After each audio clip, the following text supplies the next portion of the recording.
નમસ્કાર મિત્રો, આજે એક વિશેષ મુદ્દાની ચર્ચા કરવી છે. મારી સાથે આત્મીય યુનિવર્સિટીના એક સાહેબ છે, જે ખૂબ જ મનોવિજ્ઞાનની દ્રષ્ટિએ ખૂબ જ તેમનો અભ્યાસ છે, પીએચડી સુધીનો પોતે અભ્યાસ કર્યો છે ને એની પછી ઘણો બધો અભ્યાસ મનોવિજ્ઞાનમાં કર્યો છે.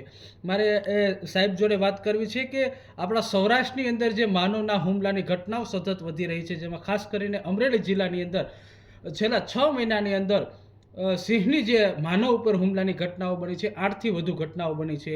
અનેક વ્યક્તિના માનવ મોત થયા છે. સિંહના વર્તન બદલ્યા છે કે માનવનું વર્તન બદલ્યું છે? મનોવિજ્ઞાન છે એ બંને પ્રાણી અને માનવનું અભ્યાસ કરતું એક વિજ્ઞાન માનવામાં આવે છે. ત્યારે વરિષ્ઠ આગેવાન છે, વરિષ્ઠ શિક્ષક છે, નિવૃત્ત શિક્ષક શ્રી છે, જેણે વર્ષો સુધી મનોવિજ્ઞાનનો અભ્યાસ કર્યો છે અને અભ્યાસ કરાવ્યો છે, એવા વસાણી સાહેબ છે. એની સાથે ચર્ચા કરીશું અને જાણીશું કે શું આ સિંહ છે એ માનવભક્ષી બન્યા છે કે પછી માનવની વૃત્તિઓ બદલાય છે. મારી સાથે વસાણી સાહેબ છે. વસાણી સાહેબ નમસ્કાર. નમસ્કાર સાહેબ, મારો પહેલો અને સીધો પ્રશ્ન આપને એ છે કે સૌરાષ્ટ્રની ભૂમિ એ સિંહની ભૂમિ કહેવાય છે, જી પરંતુ આ ભૂમિની અંદર સિંહ એ આપણી એક શાન ગણાય છે. બરાબર. પરંતુ સિંહના માનવ ઉપર હુમલાનો વધારો થયો છે, માનવ ઉપર હુમલાના વધ્યા અને એમાં માનવ મોત પણ થયા છે. અમરેલી જિલ્લામાં છેલ્લા 6 મહિનાની અંદર 8થી વધુ ઘટનાઓ બની છે. ચોક્કસ. એમાં 6 જેટલા વ્યક્તિઓના મોત થયા છે. બરાબર. આપનું મનોવિજ્ઞાન શું કહે છે કે આ દ્રષ્ટિએ માનવ ભક્ષી બન્યા છે, સિંહની વૃત્તિ બદલાણી છે કે માનવની વૃત્તિ બદલાણી છે? આપ શું કહેશો? એમાં કારણની દ્રષ્ટિએ જોઈએ તો માનવ વૃત્તિ બદલાની છે, પણ હવે હું એનું ડીપમાં વાત કરું તો અમારે મનોવિજ્ઞાનમાં 11મા 12મા ધોરણથી મનોવિજ્ઞાન ચાલુ થયું હોય. કોલેજના ગ્રેજ્યુએટ સુધીના 3 વર્ષો હોય, પછી પોસ્ટ ગ્રેજ્યુએશનના 2 વર્ષ હોય, પછી પીએચડીના વર્ષો કર્યા હોય, પછી આગળ રિસર્ચ કર્યા હોય. એમાં અમે એનિમલ સાયકોલોજી નામનું એક પેપર પણ અમે ભણ્યા હોય અને ભણાવ્યું હોય. તો એનિમલ સાયકોલોજીની અંદર જે પ્રાણીઓ અને માણસનું વર્તનના ભૂતકાળના ઋષિમુનિઓના દાખલાથી આપણે વિચારીએ તો ઋષિમુનિઓના આશ્રમોમાં તો એમ કહેવાતું કે ભાઈ એક જ પાણીની ઝરવ હોય, ઝરણું હોય, એમાં સિંહ અને હરણ બે હારે પાણી પીતા હોય તોય કંઈ કનડતા નથી. એને ભૂખ લાગે છે ત્યારે જ એ શિકાર કરે છે અને માનવીનો શિકાર કરે કરતા જ નથી. એવા દાખલા ભૂતકાળની અંદર રામાયણ, ભાગવત, મહાભારતમાં નથી જોવા મળતા. પરંતુ અત્યારની મોડર્ન જે સ્થિતિ છે એના કારણસર આપણી માનવની વૃત્તિ બદલાણી છે. એટલે શું, આમ જોઈએ તો એક જિજ્ઞાસા વૃત્તિને કારણે અત્યારે ગીરના પ્રવાસો વધ્યા છે. યંગસ્ટાર, વડીલો, વૃદ્ધો, અમને બધાને સિંહ જોવાની બહુ ઈચ્છા હોય. સિંહ જોવાની ઈચ્છા હોય ત્યાં સુધી વાંધો નથી. પહેલાં સર્કસમાં સિંહ જોતા, ત્યારે સર્કસમાં સિંહ જોતા, પણ હવે આપણે કાયદા પ્રમાણે પ્રાણીઓને બાંધીને શો કરી શકતા નથી, એટલે એ કામ બંધ થયું. તો આપણે થોડુંક અભયારણ્યો બનાવ્યા. તો અભયારણ્યોમાં અમુક સિંહ હોય, વૃદ્ધ સિંહ હોય, એવી રીતના હોય, માંદા સિંહ હોય, એવા રાખવામાં આવે. એનો વિસ્તાર ટૂંકો હોય, જંગલ જેટલો વિસ્તાર ન હોય, એટલે ન્યા જોવામાં આપણને અસંતોષ થવા માંડ્યો. એટલે આપણે ગીર તરફ જોવા થયા અને પછી આપણા વાહનોની સંખ્યા વધી, હોટલોની સંખ્યા વધી, રેસ્ટોરન્ટ વધ્યા. પછી આ બધા કારણે આપણે સવલતો વધી, એટલે આપણે મોટાભાગે ગીરનો પ્રવાસ પહેલાં પસંદ કરીએ. બાળકો પણ એ જ ઈચ્છા કરે કે અમારે સિંહ જોવા છે, અને સિંહ જોવા છે જંગલમાં જ જોવા છે. અને જંગલમાં સરકાર તરફથી આપણે બધી ફેસિલિટીઝ આપી છે, આપણે રક્ષણ પણ આપી છે. સિંહોનું રક્ષણ થાય અને યાત્રાળુનું પણ રક્ષણ થાય, એ બધી સવલતો છે. પરંતુ આપણી વૃત્તિની જે તમે વાત કરી, મનુષ્ય વૃત્તિની, આપણે એને કનડવા ન જોઈએ. પશુઓ એ આપણા ભગવાનના સ્વરૂપ છે. આપણે દિલીપ રાજાનો દાખલો લઈએ, બીજા દાખલા લઈએ તો પ્રાણીઓને ઉછેરવામાં એ આગળ પડતા રહ્યા છે. હવે એમાંથી બોધપાઠ લઈને આપણે એ ધ્યાનમાં રાખવું જોઈએ કે આ પણ ભગવાનના રૂપ છે. માતાજીની સવારી સિંહ ઉપરની છે, અમુક દેવોની સવારી સિંહ ઉપરની છે.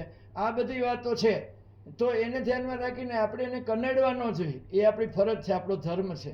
એટલે આપણે શું કરીએ છીએ, ઇંતેજારીને કારણે, જિજ્ઞાસાને કારણે આપણે શું કરીએ કે બને એટલા સિંહની નજીક જવા માટે અને ફોરેસ્ટ ખાતામાં ગમે એમ કરીને અમે જંગલ ખાતાના અધિકારીઓ છે, એના માહિતગારમાં લોકો હોય, એને વિનંતી કરી કે અમારે તો ક્યાં રહે છે સિંહ, એ જોવું છે, કઈ જગ્યાએ રહે છે. હું બીજાની વાત તો એક બાજુ કહું, પણ મારા અનુભવમાં કહું તો મનુભાઈ ભરાડ જે કહેવાય છે, ગીજુભાઈ ભરાડના ભાઈ, એ આના માટે બહુ જ ગીરના જંગલમાં ખૂબ રખડા બાઇક ઉપર જતા ને એના સ્થળોની હતી.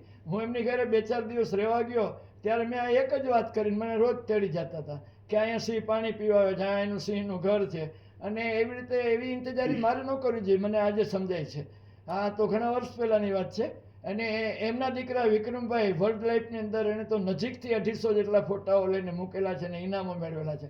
તો એમની સાથે જઈને એમ થાય કે હજી જાય તો આ વૃત્તિ મારી પોતાની બદલાણી, બધાની આવી બદલાણી એવું ન માનવું, પણ આ વૃત્તિ કારણ હોઈ શકે છે.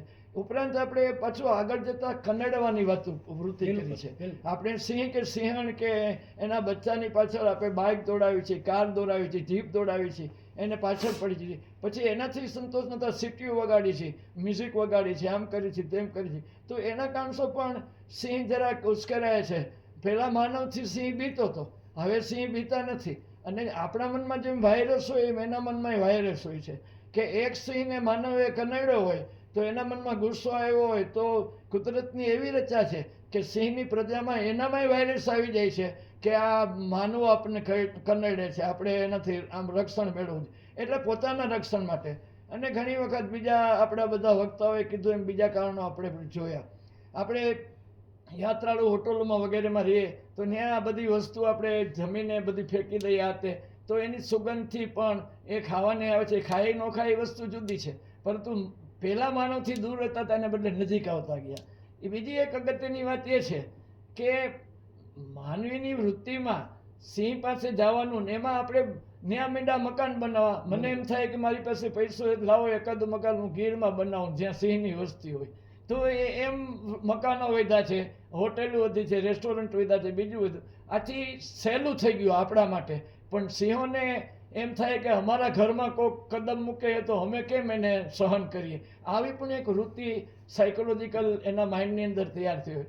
મારા તો આટલા વર્ષોના અનુભવથી આજે મારી ઉંમર 82 વર્ષની છે. 25 વિદ્યાર્થીઓએ PhD કરેલા છે જુદા જુદા અભ્યાસો માટે.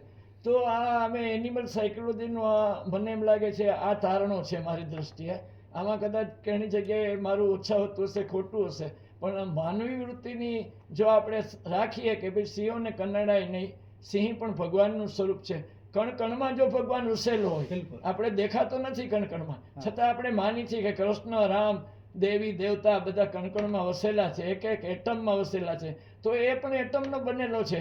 આપણા અંદર પણ ભગવાન છે તો એની અંદર છે. તો બને ત્યાં સુધી એને નમસ્કાર કરી એને ગમતી વસ્તુથી એના દર્શન કરીએ એ વાત મારી દ્રષ્ટિએ બિલકુલ સાચી છે. એમને કનડવા જોઈએ નહીં, એમને કોઈ જાતની તકલીફ આપવી ન જોઈએ, એમની લાઈફ એમને જીવા દેવી જોઈએ. અને આપણે એના દર્શનની જેમ ભગવાનના દર્શન કરવા જઈએ છીએ એમ સિંહ દર્શન, દર્શન શબ્દ સારો છે પણ દર્શન શબ્દ આપણે વૃત્તિને કારણે બદલી નાખ્યો છે. સિંહ જોવા જાય છે એવું થઈ ગયું. સિંહના દર્શન કરવા એ જુદી વાત છે અને સિંહને જોવા જવા એ જુદી વાત છે. સિંહના દર્શન કરવા એટલે આપણે એને પૂજ્ય ભાવથી જોવાના છે, એને નમસ્કાર કરવાના છે. તો એ મારી દ્રષ્ટિએ સાચું કારણ છે. વધુ તો બધા વક્તાઓએ કીધું છે એમાં હું સહમત છું. જય યોગેશ્વર. જય યોગેશ્વર. આ હતા વસાણી સાહેબ કે જેઓએ આપણને સિંહના માનવ ઉપર જે હુમલા વધી રહ્યા છે, ઘણા બધા કારણો એમને દર્શાવ્યા મનોવૈજ્ઞાનિક દ્રષ્ટિએ. અને અમારી પણ એક અપીલ છે કે ત્યાંનું યંગસ્ટર છે સિંહ પાછળ રીલ માટે જે દોડી રહ્યું છે એ ન દોડવું જોઈએ, સિંહની પજવણી ન કરે. એ અમારી આ વિડીયો થકી આપ સૌને એક નમ્ર વિદિત છે. નમસ્કાર.